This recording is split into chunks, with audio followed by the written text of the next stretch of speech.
বর্তমান প্রজন্মের জনপ্রিয় অভিনেত্রী তানজিন তিশা। ছোট পর্দায় দাপটের সঙ্গে অভিনয় করছেন তিনি, কিন্তু এখনও চলচ্চিত্রে অভিষেক হয়নি তার। যদিও অনুরাগীরা চাইছেন তিনি যেন অচিরে বড় পর্দায় নাম লেখান। তিশাও চান সিনেমায় অভিনয় করতে। এক অ্যাওয়ার্ড অনুষ্ঠান শেষে গণমাধ্যম কর্মীদের সঙ্গে কথা বলার সময় এই মনের ইচ্ছার কথা জানান তিনি। অভিনেত্রী বলেন, আমার দর্শক যেটা চায় আমিও সেটা চাই। আমি সবসময় অপেক্ষা করছি খুব ভালো বাজেটের কাজের। চেষ্টা করি বেছে বেছে কোয়ালিটি সম্পন্ন কাজগুলোর সঙ্গে থাকার। এছাড়া খুব তাড়াতাড়ি আমাকে সিনেমায় দেখা যাবে।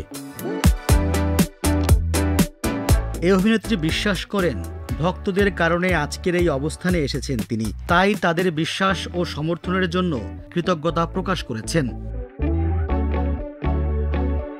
এদিকে কলকাতায় ভালোবাসার মরশুম নামে একটি সিনেমায় অভিনয় করবেন তিশা।